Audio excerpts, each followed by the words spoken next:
still susceptible to COVID-19. We must follow practices that allow us to get back to work and back to living our lives safely.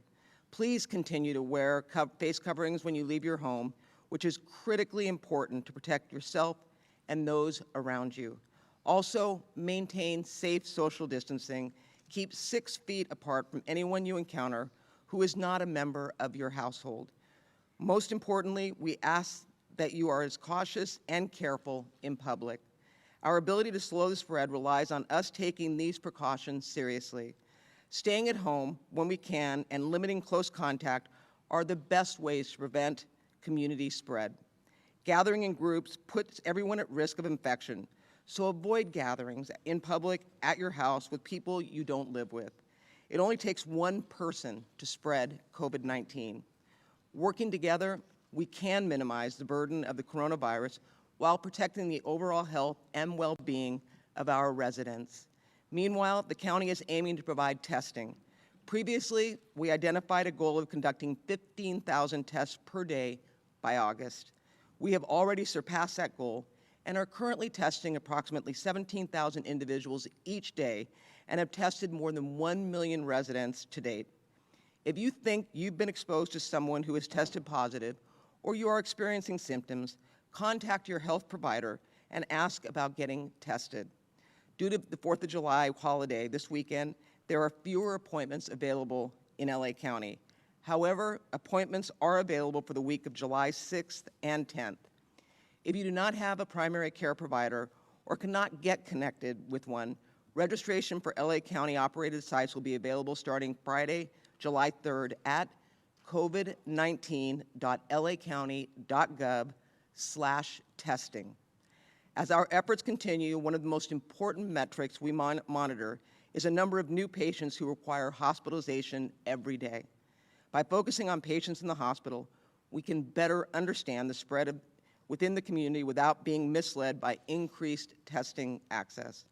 We must support our healthcare system to meet the needs of more coronavirus patients while continuing to serve our entire community. With that, I would like to invite Dr. Barbara Ferreira up to give the latest numbers. Thank you.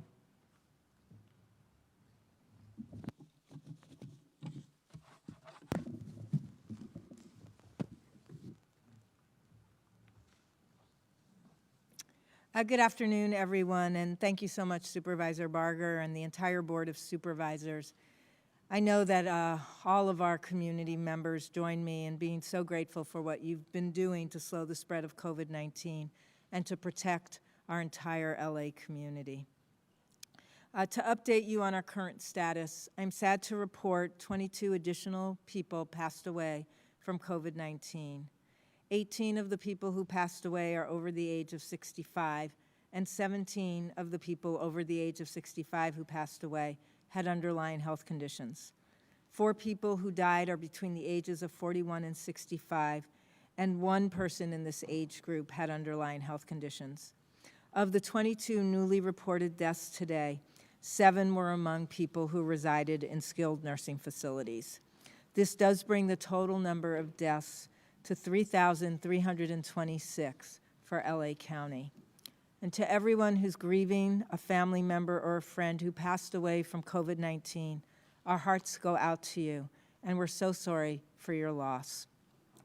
For the 3,093 people who passed away where race, ethnicity has been identified, 43% are Latino Latinx, 27% are white, 17% are Asian, 11% are Black African American, less than 1% are Native Hawaiian or Pacific Islander, and 1% identified with another race or ethnicity. 93% of the people who have died from COVID-19 had underlying health conditions, and this number has stayed consistent throughout the pandemic. Today, we're reporting 2,903 new cases. This is the largest number of new cases we have ever reported. And today's reported cases brings the total number of people who have tested positive for COVID-19 in LA County to over 100,000 people. It's actually at 100,772.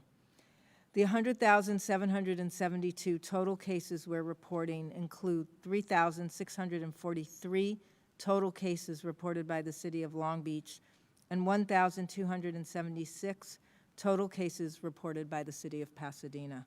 Both cities have an independent health department. We're also among the people who have tested positive. We're confirming 660 cases among people experiencing homelessness. And among these cases, 250 were referred for isolation and quarantine sites where they're appropriately isolated for the duration of their illness. These are people who are living in shelters or interim housing. There are currently 1,710 people who have confirmed cases of COVID-19 and are hospitalized. This also is the highest number of hospitalizations that we are reporting for many, many weeks, over many, many weeks. 26% of the people who are hospitalized are now in the ICU, and 17% of the people who are hospitalized are on ventilators. We've investigated a total of 739 residential congregate settings and non-residential settings, where there's at least one confirmed or suspect case of COVID-19. Currently, we have 574 active investigations, and we've closed out 165 investigations. Remember, we close an investigation when there's been 14 days without any new reported positive cases. These settings include nursing homes, assisted living facilities, shelters, treatment centers, supportive living, correctional facilities, workplaces, food and retail, and educational settings. The total number of confirmed cases in an institutional setting is now 19,059, and this includes 11,795 residents and 7,264 staff. This now represents 19% of all of our cases.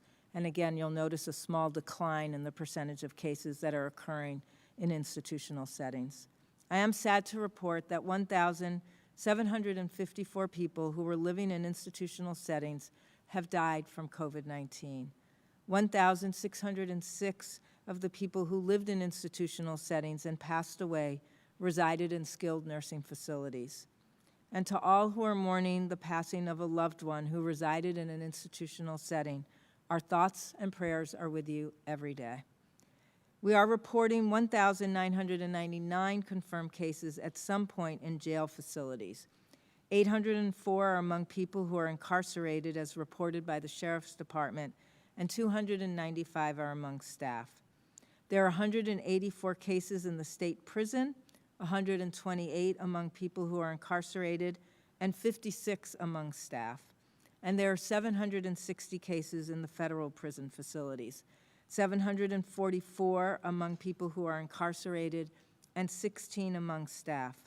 We've had an increase in the number of people who are infected in our juvenile facilities. We're now at 61 cases, 27 among youth, and 34 among staff. I'm very sad to report the death of a person who was incarcerated at Men's Central Jail. This brings the total number of deaths among people who were incarcerated in jails and prisons to 13. And to the family and friends of the person who passed away, we wish you healing and peace during this very sad time. You can find information on confirmed and suspect cases in these facilities, as well as our dashboard at publichealth.lacounty.gov. There's over 1 million COVID-19 test results for individuals that have been reported to the LA County Department of Public Health, and 9% of the total number of people tested were positive. The 7-day average of the daily for the daily positivity rate is now at about 8.4%. I wanted to talk with you for a minute about the alarming increases we're seeing in COVID-19 cases, positivity rates, and hospitalizations, and how these increases reflect the actions taken by businesses and individuals 3 to 4 weeks ago as reopenings began across LA County. Yesterday, Governor Newsom ordered bars closed in Los Angeles County, and this happened because we, along with many other counties, are seeing a great deal of community spread. And while it's so disappointing to take a step back on our recovery journey, it's critical that we work together to protect the health of our residents and the capacity of our healthcare system.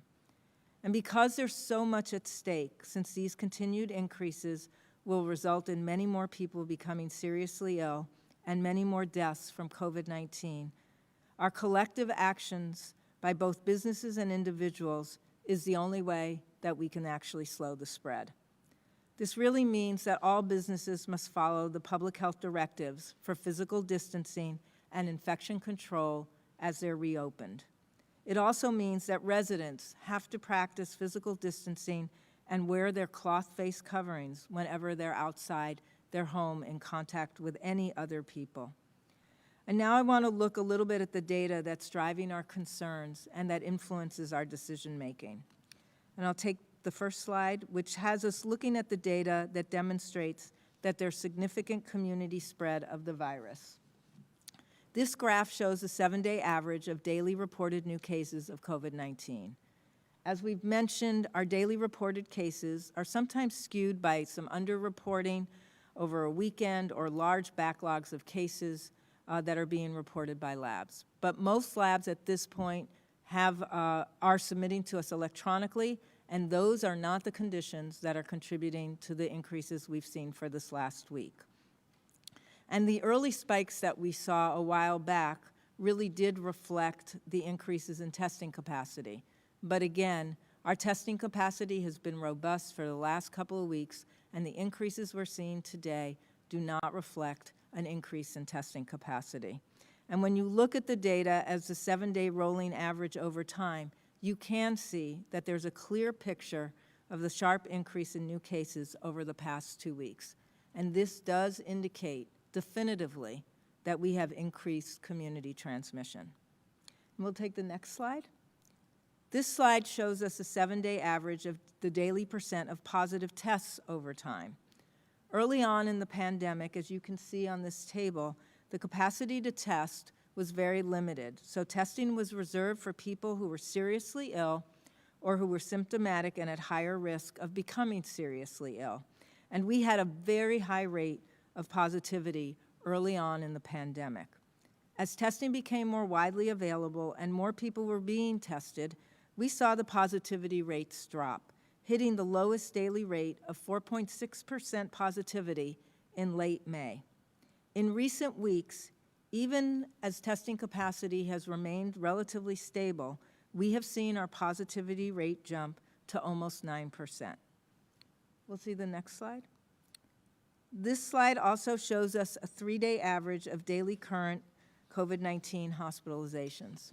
In just 2 weeks, we've seen an increase of 27% in the number of daily hospitalizations, from 1,319 at the beginning of the month to 1,669 on June 27th. While we've not hit the levels of daily hospitalizations that we saw at our highest point in late April, we are quickly heading in that direction because we have so many more people that are now positive. The fast increases in cases, positivity rates, and hospitalizations are cause for all of us to have great concern. And you'll hear more from Dr. Galley about this in a few minutes. I get asked a lot about why this is happening. And I think the reasons that we're seeing these increases can be explained by some of the other data that we've been collecting about the actions of businesses and individuals throughout our reopenings. As I mentioned, we began our recovery journey and businesses and public spaces reopened, and we knew when that happened, we would see an increase in cases and an increase in hospitalizations. What we didn't expect, however, was to see this steep an increase this quickly. And we know that there have been many businesses and many individuals that have done everything right. From the very beginning, they've adhered to every single health officer order and followed our directives. But as you're going to see from our data, we also know that there are a number of businesses and individuals who have not followed the directives, and they've gone back to living as if COVID-19 is not in our community.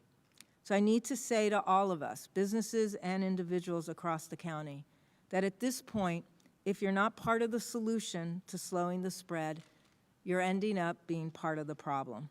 We'll see the next slide. We do have data demonstrating that there have been gaps in compliance with directives amongst businesses. As businesses have reopened, the most common complaints we've received are around businesses not posting and completing the infection control protocols, not requiring face coverings for either employees and/or when appropriate for patrons, and not enforcing physical distancing for employees and customers. Our inspectors provided 65% of the retail establishments they visited with the protocols because most businesses were not in compliance, and they provided 83% of the restaurants that they visited with protocols also because they were struggling to be in compliance.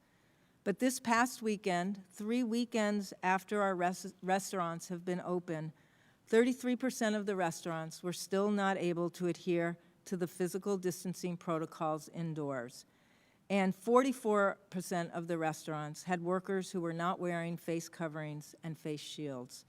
For the bars that newly had reopened this past weekend, 49% of the bars were not adhering to physical distancing protocols indoors, and fully 54% of the bars did not have their workers wearing face coverings and/or face shields. While we know that there are many businesses that are following the rules, and we thank everyone for doing so, the data indicates that we have a problem with the number of businesses that have not yet come into compliance. And this does have an impact on the ability of cases to spread in these settings. We'll look at the next slide. And there also have been, as many people have noted, individual actions taken by individuals that can be contributing to the increases.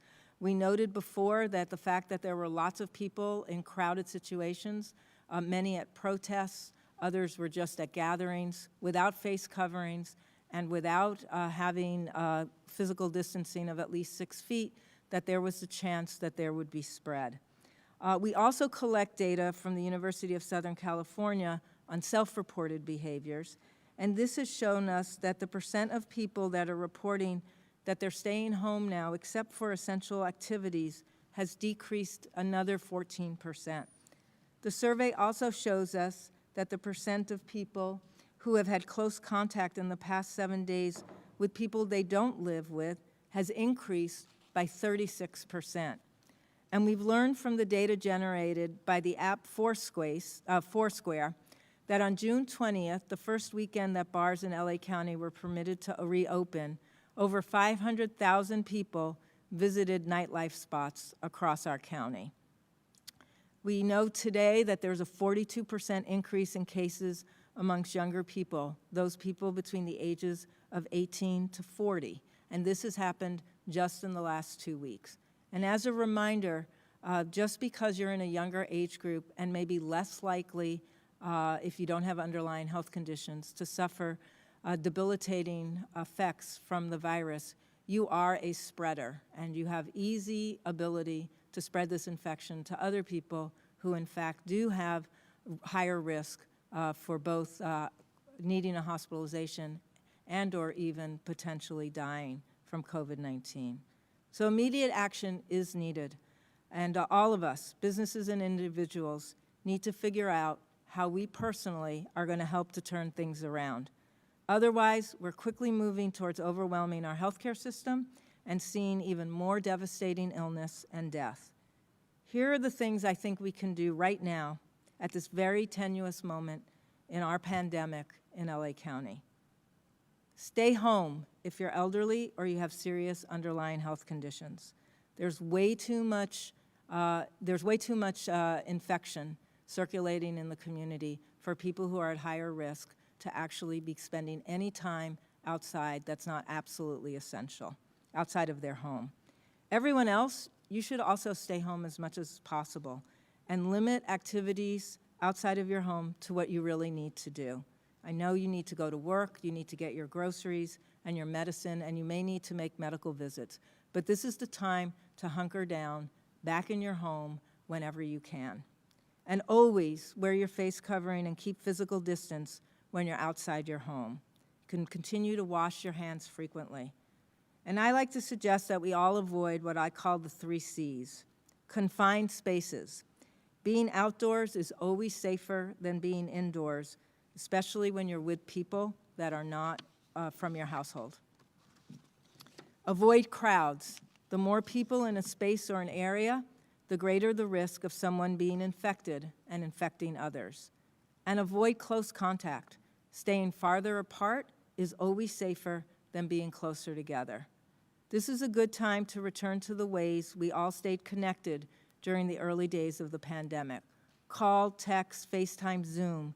Use all of the technology we have so that we stay connected from afar. Our actions to slow the spread cannot wait.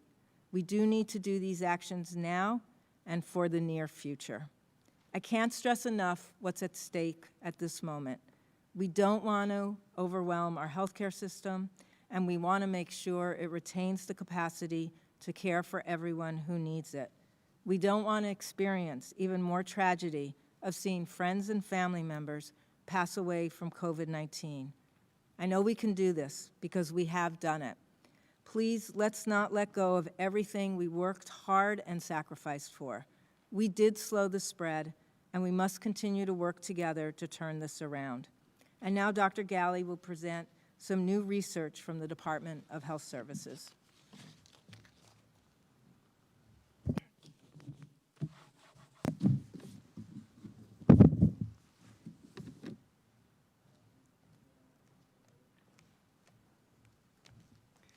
Good afternoon. I'm Dr. Christina Galley, the Director of the Department of Health Services.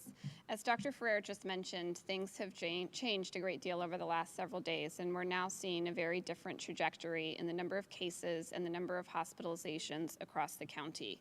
This change is for the worse and is very much a cause for concern, and it means we all need to do a better job and take our individual responsibility to do the things we know will work in combating the spread and continued transmission of this virus. The more individuals ignore the guidance on wearing masks and cloth face coverings, physically distancing when possible, exercising discretion on how often and when and where you go outside of your house, the longer this virus will continue to spread across the county, and the more lives will ultimately be put at risk.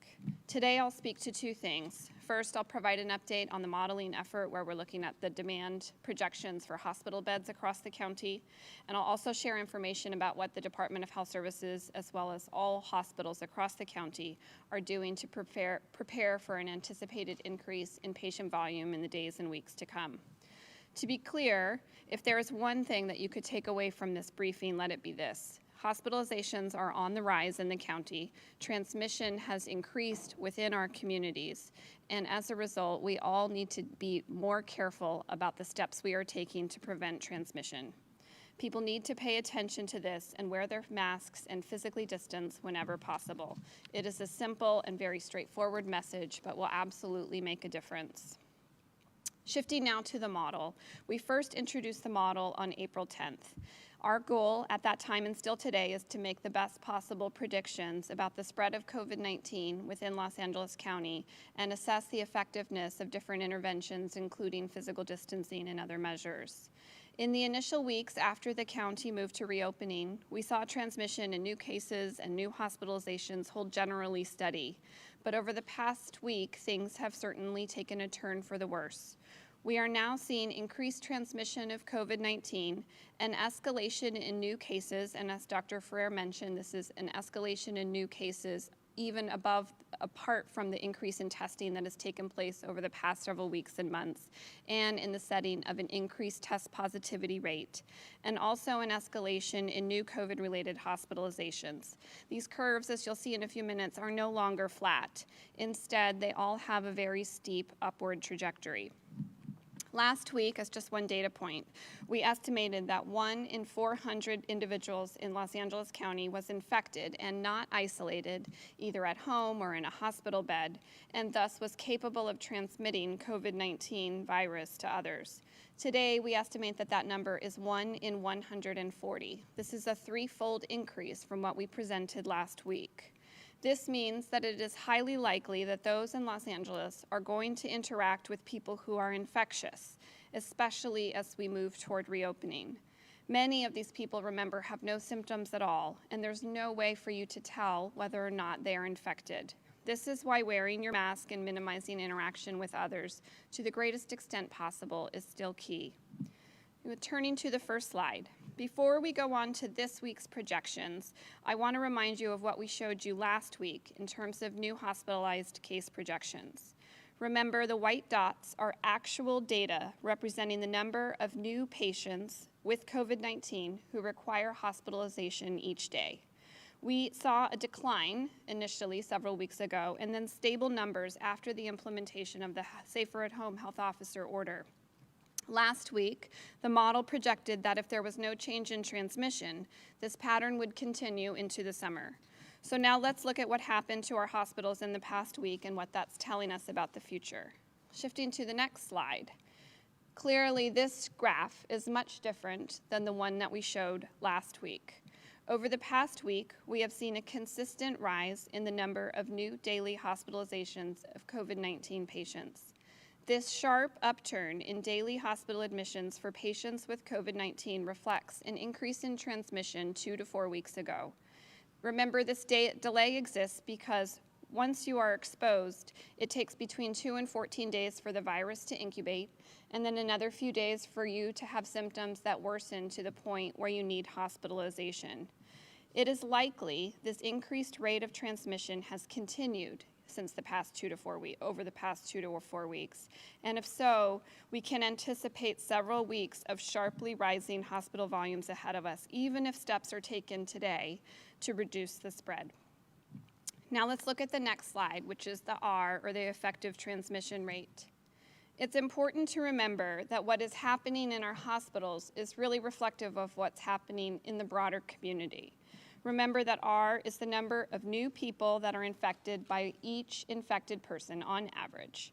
If R is greater than 1, then the number of cases will gradually increase over time, and if the number is less than 1, then the number of new cases will gradually decline over time.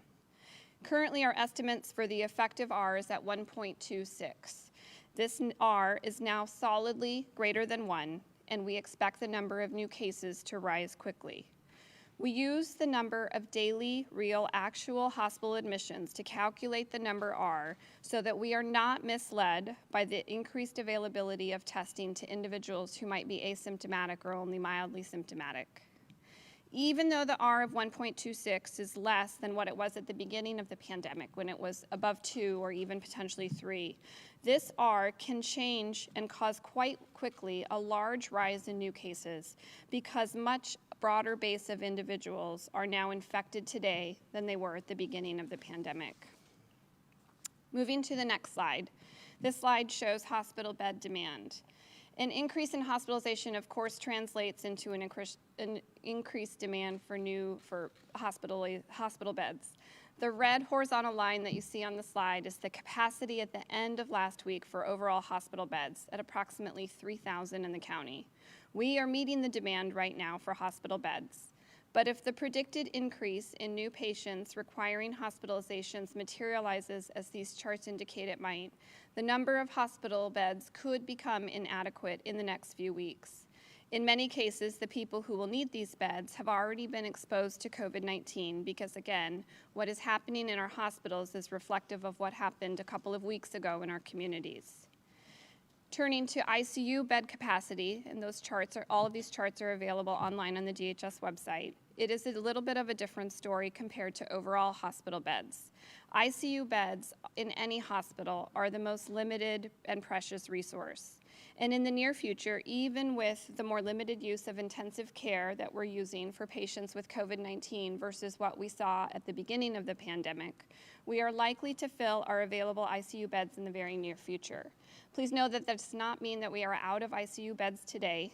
We track ICU bed availability on a daily basis, and as reported by hospitals across the county today, there are still approximately 200 open ICU beds today in the county. And I'll speak in a few minutes about additional steps that hospitals can take to further increase ICU and other beds.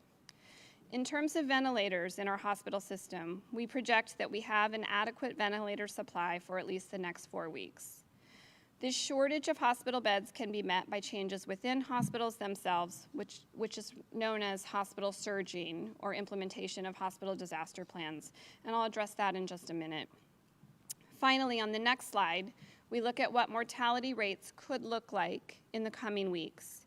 Although I know we've all been heartened by the recent declines in the number of reported deaths from COVID-19, our model suggests that we are now, very sadly, likely to see an increase in mortality in the weeks ahead. You can turn off the slides. Shifting now to a discussion of how hospitals are preparing for this potential increase in patients. Let me first begin by saying the obvious. The best place to treat patients who require hospital-level care is in a hospital. This is what hospitals were designed for. They have the underlying infrastructure that is needed to care for acute-level patients, and that is where patients should be cared for, if at all possible. Alternate care sites present a host of challenges in treating patients who require acute-level care. Hospitals can surge to accommodate additional patients than what they're caring for today, and they do this in two main ways. First, they reduce elective admissions through canceling elective procedures or elective surgeries so that they can make room for patients who have COVID-19. They also work to expeditiously discharge patients who no longer require an acute level of care. These steps, depending on the hospital and what their patient mix is, can clear 20 or 30 or sometimes even 40% of the beds to accommodate additional patients.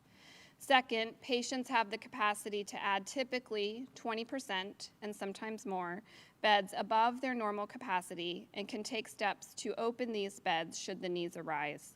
This includes the ability to both flex bed types between different types, for example, flexing med-surg and ICU beds, and also adding beds into non-traditional locations, like in the emergency department or in recovery room areas.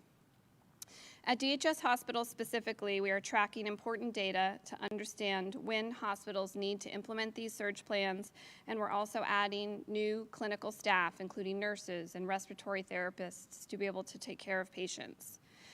DHS also includes the county's Emergency Medical Services Agency, which works with all hospitals, both public and private, on implementing their surge plans and adding capacity and being able to balance out supply and demand across the county.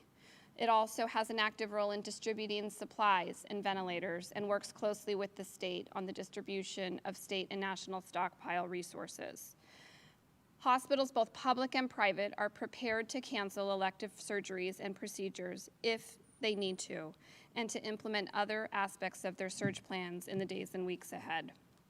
The second thing then to take away from today is that the hospital system within Los Angeles County is prepared, but please know that these resources and the dedicated staff that work in them are very precious.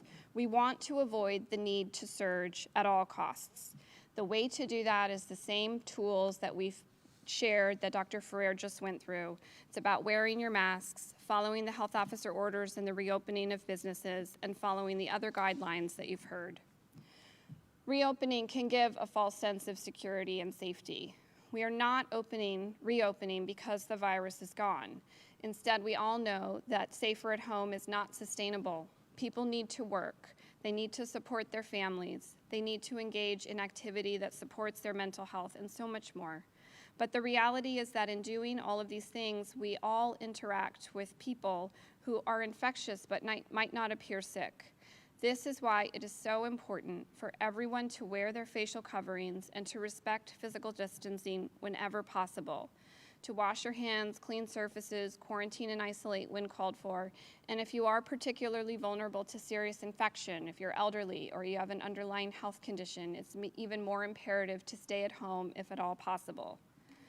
I know we all want to go back to normal, but we're nowhere near that. And if people continue to let themselves believe that reopening means it is safe to not follow these public health guidelines, then today's data should show how wrong that thought could be. Remember that 1 in every 140 people in Los Angeles County are likely infectious. Last week, that number was 1 in 400. Spread is increasing, and in the course of your daily life, it is highly likely that you will be exposed and around someone who is infected. We have all seen many people outside without masks. This careless activity puts all of us at risk, especially those who do not have the privilege of teleworking from their home, and have no choice but to leave in order to make a basic income to support themselves and their family. We need to support local businesses, but for all of the businesses, please follow the public health guidelines that the Department of Public Health has put out and explained. It is up to you and to all of us to do what we can to reduce transmission across the county. That, I'll turn it over to Lori for questions. And ladies and gentlemen, if you wish to ask a question, please press 1, then 0 on your telephone keypad. You can withdraw your question at any time by repeating the 1-0 command. And if you are using a speakerphone, please pick up the handset before pressing the numbers. Once again, for questions, you may press 1, then 0 at this time. We'll go to Colleen Shelby with Los Angeles Times. Your line is open. Hi, thank you for taking my questions. First, wanted to know how you're determining which restaurants and businesses inspectors are visiting, given the amount of increase in cases kind of stemmed to those areas. Also wondering if you could say which business was recently shut down due to over 100 infections. I believe that Barbara Ferrer mentioned that earlier this morning on a call, and was wondering if you could offer any more details about that. Sure. Dr. Ferrer? Yeah, thanks a lot. There are over 40,000 restaurants, so it's a good question about, how we select restaurants.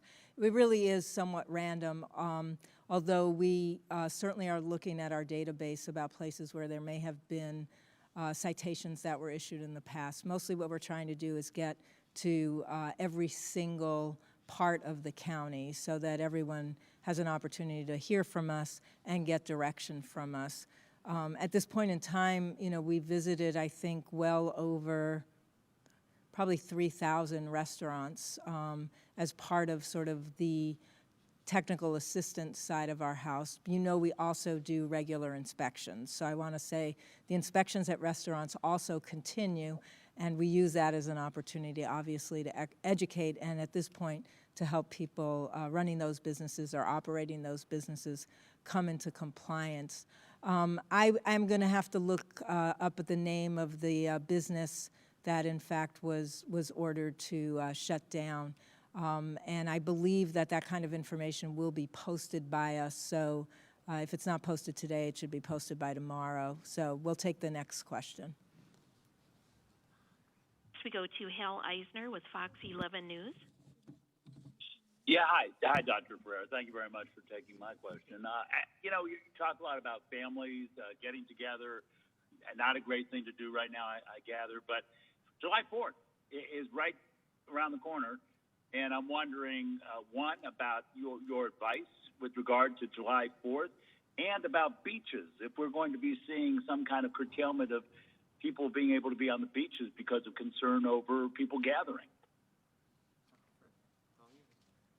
Yeah, thanks so much. I too appreciate that, this is a big holiday weekend and would love to spend it with close family and friends. I strongly advise against it. This is going to be a different summer, and this is going to be a different July 4th celebration for all of us. As you noted from what Dr. Galley presented today, 1 in 140 people are infected with the virus, walking around not knowing that they're infected. So your chances go up every time you're around people that are not in your household in terms of your ability to become infected, and then obviously your ability to infect others. So this is a time to still stay within your household as much as possible. Many of us are going to work again, so we already have an additional set of exposures because we're at work. I just be really mindful that if you can find ways to connect with people, again, using technology, that's the best thing to do this weekend. And obviously, being outside is always a lot better than being inside. So, we have beautiful places to walk, beautiful places to take a picnic, but you should have that picnic with members that are in your household. And take solace in the fact that, we're all going to do it this way, this July 4th, in hopes that by next July 4th, which I see as totally possible, we're celebrating in ways we're much more accustomed to. And your second question about the beaches is a good question. We are working, obviously, with the beach mayors and with all of our supervisors to look at all of the options for finding ways to stay safe over the July 4th holiday. And as you note, we've said from the beginning, we have to use every single tool we have to make sure that we're containing the spread of the virus. And we'll be working with all of our partners to make good decisions so that people can stay safe. And I just want to remind us, like, this is temporary.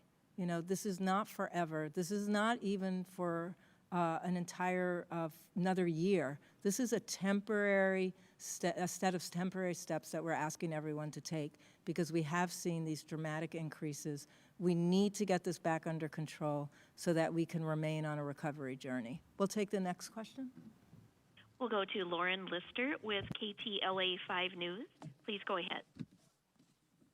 Hi, thank you for taking my question. Obviously, now bars are closed, but I'm curious if there are any other areas of the economy, any other sectors that have reopened that you're eyeing for potential closures. Of course, you just cited some concerning trends with restaurant compliance. Or if not closures, are you considering amending the health orders with additional safety protocols for any sectors or businesses? Yeah, thanks so much for the question, a great question. You know, the first, I think, order of business right now is for everyone to come into compliance with the existing directives. The existing directives actually offer us all a lot of protections, but people need to implement them, and then we all need to play our part and do what we're being asked to do. You know, I see, and I know you see, you know, troubling videos of people refusing to wear face coverings when they're around other people, you know, refusing to adhere to the rules at a counter when they're trying to order takeout or at a store, and that's just not going to help us get through this. So the first thing is for everyone to please do what's already on the books. If we do this right, we will get back on track without having to revisit the closing of any other sectors. Nobody wants to do that. None of us like going back.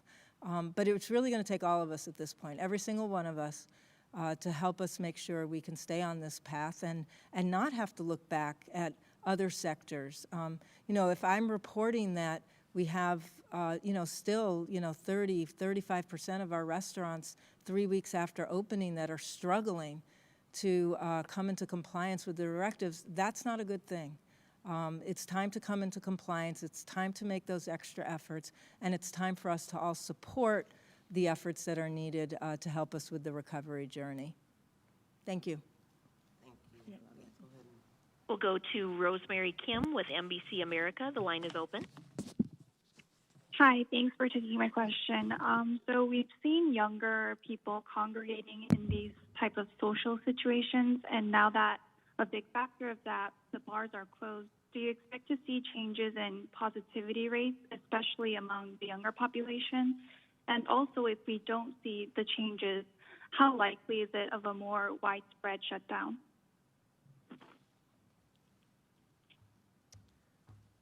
Yeah, thanks for that question. I mean, the positivity rates have already gone up for younger people between the ages of 18 and 40. So we're now at 42% of all of the cases being in that smaller age group, and that's been a shift. So we're already seeing that increase. I'm going to ask everybody who's a young person. I know this is so hard. I know that people are desperate to be with their friends. You've got to figure out ways to connect with your friends that don't create any risk for you and for other people, and that means staying socially distanced, keeping your face covering on, and please not being in any situations where you're going to be in a crowd. It's just not safe right now. As hard as it is to do this, it's not safe, and it makes it, as Dr. Galley noted, it makes it take that much longer for us to be able to continue on a recovery journey that we all want to be on. So now we'll take, we have time for one more question? So That is from the line. Yeah, no, go actually, ahead. we've got it here. I'd now like to take a question from a special in-person guest. Dave Lopez from CBS KCAL is here in person today, observing physical distancing and safety measures in recognition of his last day reporting on LA County. Dave is retiring after covering Los Angeles news for 48 years, with 42 years at KCBS 2. We thank you, Dave, for your energy and enthusiasm to cover the news over the years, and for your true dedication to providing newsworthy stories. So with that, go ahead and ask your question in person. Well, thank you very much.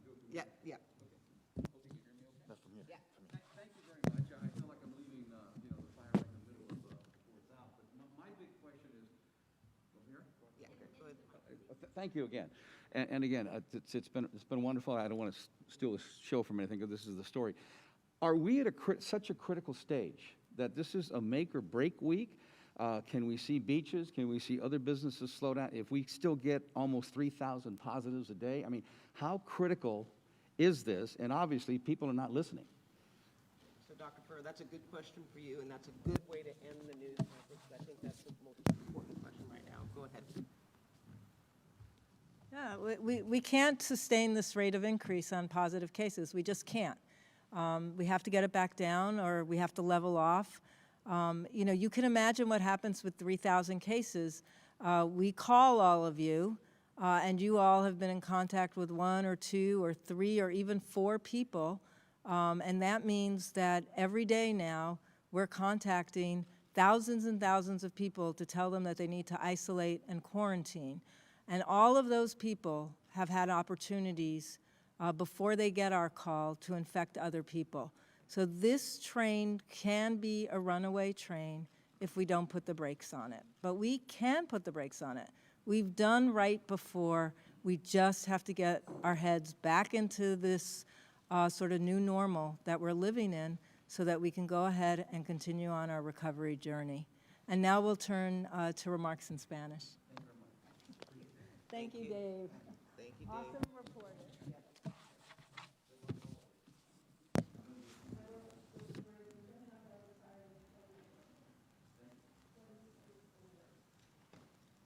Buenas tardes. Para actualizarlos, nos da tristeza informar que 22 personas adicionales han fallecido por causas de COVID-19. Esto eleva el número total de fallecimientos a 3,326. Para las 3,093 personas que fallecieron donde se identificó la raza de etnicidad, el 43% son latinas, el 27% son blancas, el 17% son asiáticas, el 11% son afroamericanas, menos de 1% son nativas de Hawái o de las islas del Pacífico y 1% se identifica con otra raza de etnicidad. El 93% de las personas que fallecieron por COVID-19 tenían condiciones delicadas de salud. Este número se ha mantenido constante durante la pandemia. Hoy estamos reportando 2,903 casos nuevos.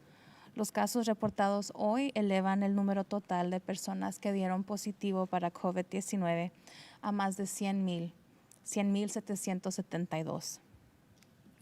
Estamos reportando 660 casos confirmados entre personas sin hogar. Actualmente hay 1,710 personas con COVID-19 que están hospitalizadas. El 26% de estas personas están en unidades de cuidados intensivos y el 17% de estas personas están en ventiladores. Hemos investigado un total de 739 entornos de congregación residencial y no residenciales, con al menos un caso confirmado o de sospecha de ser COVID-19. El número total de casos confirmados en entornos institucionales es de 19,059. Y esto incluye a 11,795 residentes y 7,264 empleados. Esto es el 19% de todos los casos. Nos da tristeza informar que 1,754 personas que vivían en entornos institucionales han fallecido por COVID-19. 1,606 de las personas que vivían en entornos institucionales que fallecieron residían en entornos de enfermería especializada. También reportamos 1,099 casos confirmados en algún momento en las instalaciones de la cárcel, 804 entre personas encarceladas reportadas por el Departamento del Alguacil y 295 empleados. Hay 184 casos en la prisión estatal y 760 casos en las prisiones federales. Ahora hay 61 casos en las instalaciones juveniles. Nos da tristeza informar la muerte de una persona encarcelada en la cárcel llamada Men's Central Jail. Esto eleva el número total de las muertes entre las personas que fueron encarceladas a 13. El Departamento del Alguacil informa 444 casos positivos entre el personal, 437 empleados están en cuarentena y 1,907 empleados han regresado al trabajo. El Departamento de Bomberos informa que 1,034 empleados han sido examinados para COVID-19. 73 empleados han dado resultados positivos. 59 están aislados en casa. 37 han regresado al trabajo y 36 están enfermos en casa. Se han reportado más de 1 millón de resultados de la prueba de COVID-19 al Departamento de Salud Pública y el 9% dieron resultados positivos. El promedio de 7 días de la tasa de positividad diaria es de 8.4%.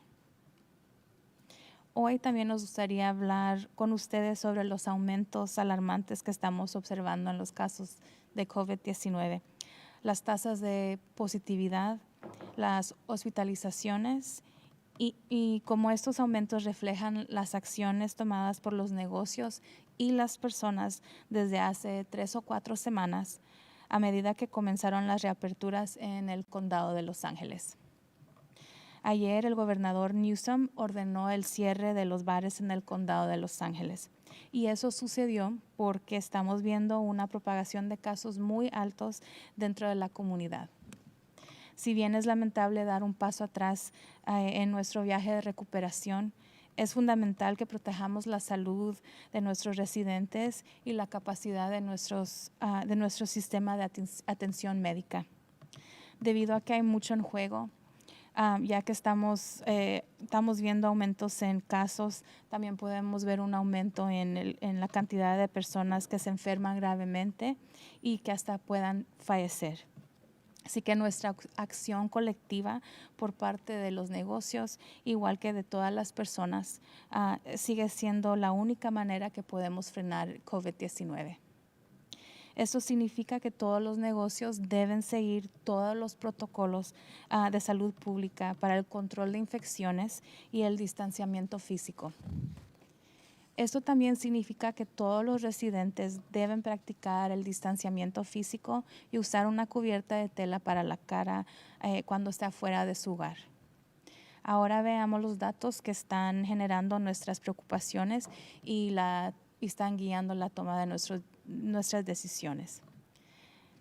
Primero, veamos los datos que demuestran que hay propagación de virus en la comunidad. First slide, please. Este gráfico muestra el promedio de 7 días de casos nuevos reportados diariamente.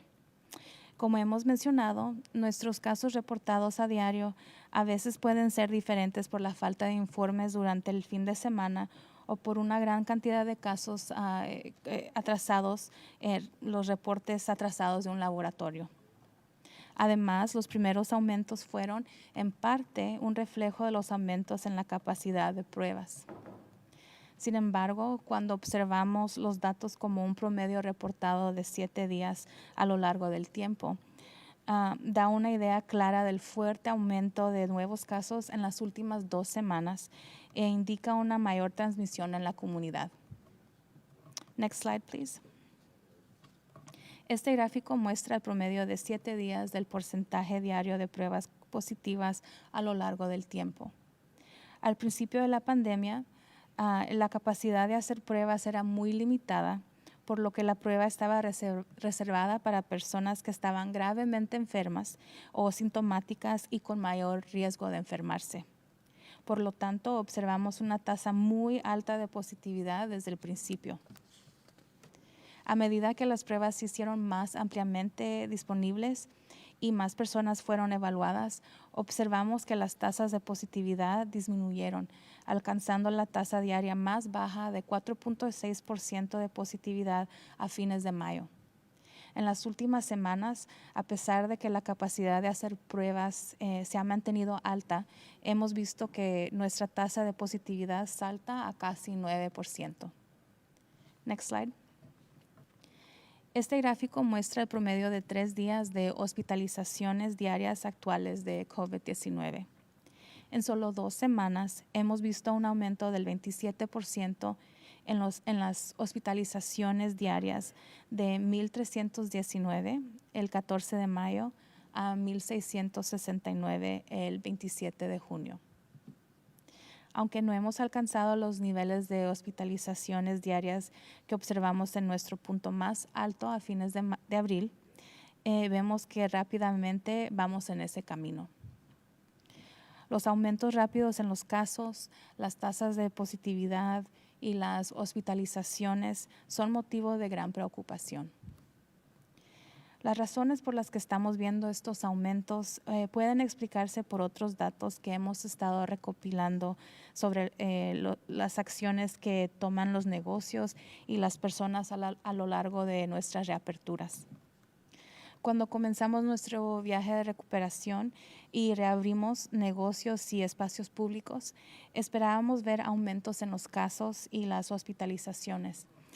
Sin embargo, no esperábamos ver un aumento así de esta magnitud y tan rápido.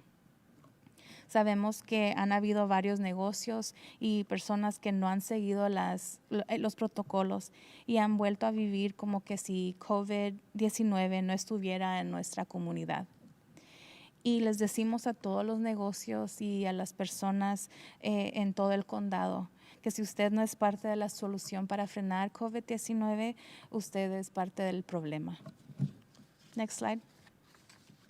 Tenemos datos que demuestran que han habido problemas en el cumplimiento de los protocolos entre los negocios. A medida que los negocios han reabierto, las quejas más comunes que hemos recibido se refieren a los negocios que no publican los protocolos de control de infecciones, no requieren cubiertas faciales de tela y no cumplen con el distanciamiento físico para empleados y clientes.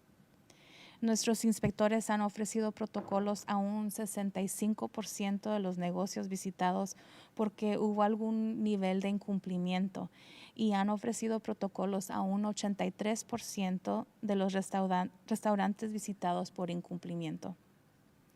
Y el fin de semana pasado, nuestros inspectores encontraron que el 49% de los bares y el 33% de los restaurantes no cumplían con los protocolos de distancia física dentro de su negocio.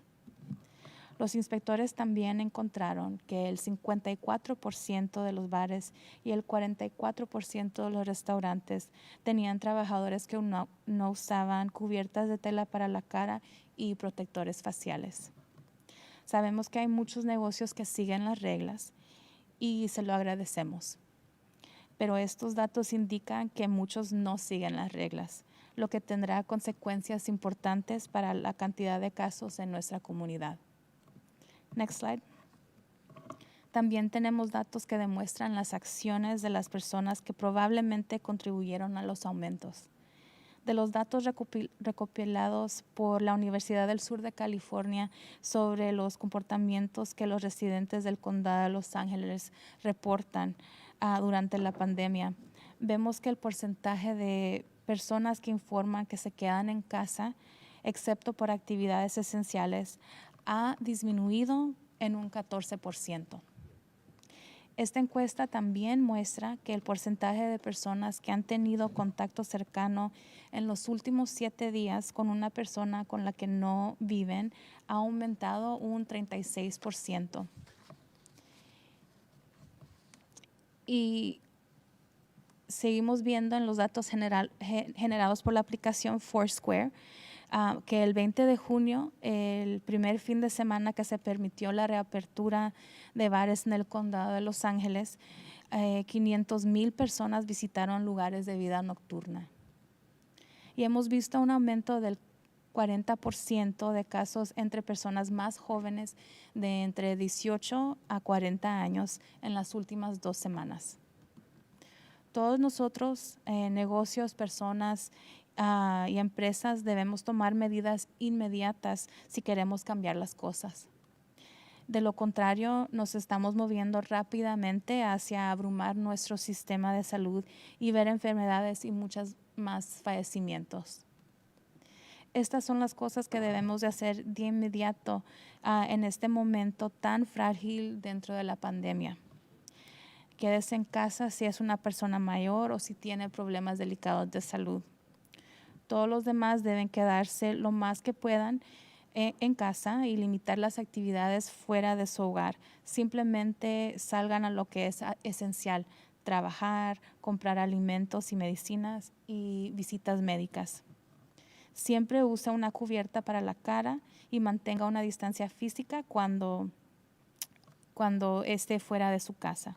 Lávese las manos con frecuencia y evite espacios pequeños donde tiene que estar cerca de los demás. Estar al aire libre es más seguro que estar dentro con personas que no son de su hogar. Evite las multitudes. Cuantas más personas en un espacio, mayor es el riesgo de que alguien se infecte o que infecte a otros. Evite los contactos cercanos y permanezca más separado. Estar más separado es más seguro que estar más cerca de los demás. Este es un buen momento para volver a los hábitos en la cual todos nos mantuvimos conectados durante los primeros días de la pandemia. Llamadas, textos, FaceTime, Zoom, utilizar toda la tecnología que nos permite estar conectados desde lejos.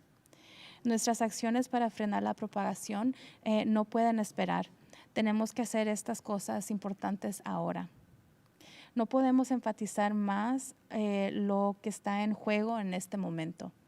No queremos experimentar un sistema de salud abrumado que no tiene la capacidad de cuidar a todos los que lo necesitan. No queremos experimentar aún más la tragedia de ver más amigos y familiares fallecer por causas relacionadas con COVID-19. Podemos hacer esto, lo hicimos antes. Por favor, no olvidemos todo lo que trabajamos tan fuertemente y todo lo que sacrificamos. Debemos continuar trabajando juntos para cambiar esto. Okay.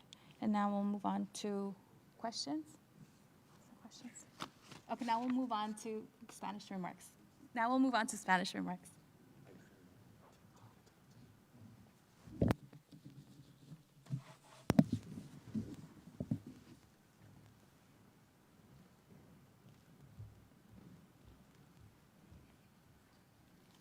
Gracias, Jackie, y buenas tardes.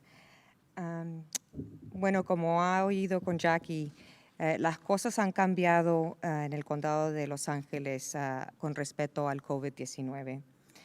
Hoy estamos viendo un aumento en la transmisión del virus y más personas enfermándose. Esto es algo serio que los preocupa porque señala que ha habido un cambio en la trayectoria de la epidemia. Más que nunca, todos tenemos que tomar responsabilidad en la lucha contra el virus y tenemos que no ignorar la guía sobre el uso de mascarillas. Tenemos que tener distanciamiento físico cuando sea posible y tener discreción en la forma que socializamos, incluso con nuestra familia. Cuantas más personas ignoren estas guías, más difícil va a ser controlar el virus en el condado de Los Ángeles. Y más tiempo va a pasar antes de que podremos volver a una rutina normal, donde las escuelas estén abiertas, los mercados y restaurantes estén abiertos sin restricciones, y donde podrás socializar con nuestras familias y amistades sin temor de infectar a nuestros queridos o a gente vulnerable. Hoy tenemos 2 áreas de discusión. Primero, tenemos las actualizaciones más recientes del modelado de camas y epidemia del Departamento de Salud. El modelado ilustra lo que estamos viendo ahora con respecto a la transmisión del virus en el condado. Y segundo, También vamos a compartir información sobre lo que el Departamento de Salud está haciendo para asegurar que podemos satisfacer la demanda de hospitalización. Al fin de esta presentación, el mensaje más importante que debe tomar es esto. La transmisión ha aumentado en nuestras comunidades y ha resultado en un aumento considerable en hospitalizaciones. Tenemos que estar atentos y seguir las recomendaciones para frenar o rebajar la transmisión. Esto ayuda a evitar la pérdida de vida innecesaria. Pero eso cada persona necesita hacer su parte y no es difícil. Use mascarillas, practique distancia física, no salga en grupos grandes o en reuniones si no es necesario. El modelo. Nuestros objetivos usando este modelo que presentamos por primera vez en abril incluyen dos cosas. And if you could key up the PowerPoint, please. Hacer las mejores predicciones posibles sobre la propagación de COVID-19 en el condado de Los Ángeles. Y segundo, evaluar la eficacia de las medidas de distanciamiento físico. Inicialmente pudimos aplanar la curva, lo que ayudó a reducir el volumen máximo de casos. Pudimos reducir la velocidad de transmisión por un tiempo. Y nuestro sistema de salud no se vio abrumado con los pacientes y tuvo tiempo para prepararse para un aumento en el futuro. En esas primeras semanas, después de que el condado comenzó la reapertura, vimos que la transmisión y por lo tanto nuevos casos y nuevas hospitalizaciones se mantuvieron estables. Pero en la última semana las cosas han cambiado.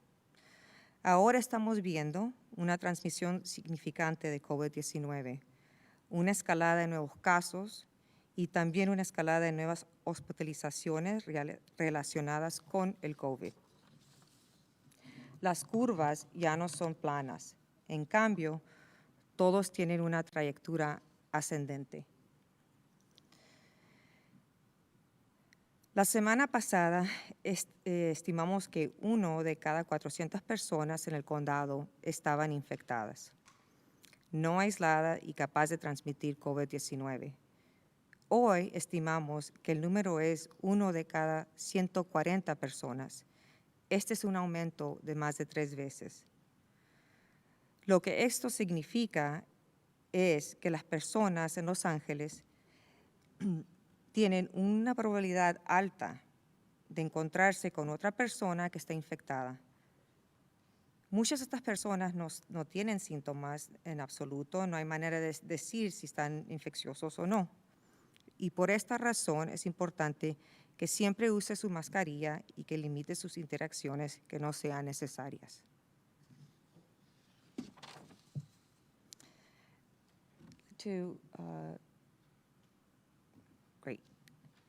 Ahora quiero hablar de las proyecciones para nuevos de casos nuevos que requieren hospitalización. Pero antes de pasar a esas proyecciones esta semana, quiero recordarles que la semana pasada la muestra de proyecciones enseña que los números estaban disminuyendo y siguieron estable después de la implementación de la orden Más Seguro en Casa. La semana pasada, el modelo proyectó que si no hubiera ningún cambio en la transmisión, este curso continuaría hasta el verano. Next slide, please.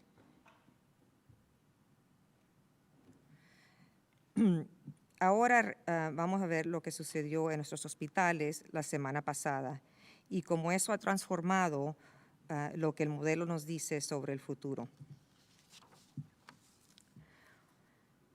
Claramente, esta semana el gráfico es drásticamente diferente. Hemos visto un aumento constante en el número de nuevas hospitalizaciones diarias de pacientes con COVID-19. Este fuerte aumento de los ingresos diarios a hospitales para pacientes con COVID-19 refleja un aumento de la transmisión hace 2 o 4 semanas en el pasado.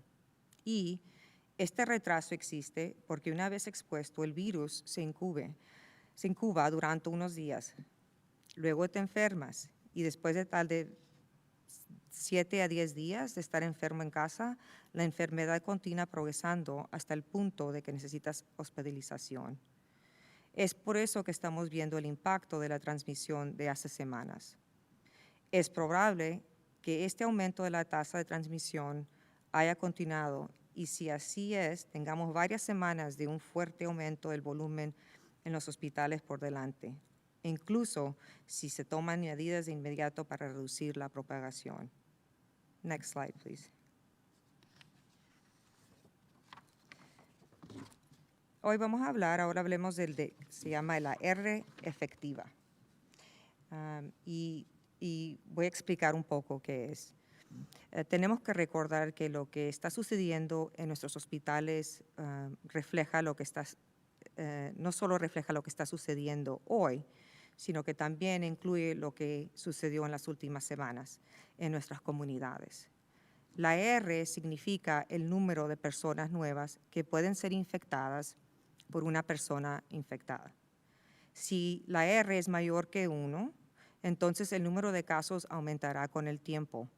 Si es menor de 1, entonces el número disminuirá con el tiempo. Este gráfico muestra que R parecía ser un poco menos de 1 hasta principios de mayo. Luego permaneció muy cerca de 1 durante todo el mes de mayo. Ahora, a principios de junio, la tasa de transmisión se está curvando debido al hecho de que el número de casos que requieren hospitalización ha aumentado significativamente. Actualmente, nuestra estimación para la R efectiva es 1.26. Con esta R, ahora mayor que 1, como dije anterior, esperamos que el número de casos aumente rápidamente. Para calcular el R, usamos los datos reales de gente que ha sido admitidos al hospital. Así no se afecta por el número de pruebas que ahora hay más en la comunidad, sino se cuenta la gente que está bastante seria y están admitidos al hospital. Next slide, please. Ahora hablemos de las camas de hospital. Como puede ver, la línea horizontal roja es la capacidad de las camas de hospital a finales de la semana pasada. Los Ángeles tenía aproximadamente 3,000 camas de hospital. Estamos ahorita satisfaciendo la demanda en este momento para camas de hospital, pero si los aumentos previstos de nuevos casos requiriendo admisión al hospital se realizan, el número de camas de hospital puede llegar a ser inadecuado en las próximas semanas. Los hospitales tendrán que implementar sus planes de preparación para desastres para soportar el aumento. Next slide, please. Pero no todas las camas en hospital son igual. Esta diapositiva son las camas. If you could go back, please, to the ICU.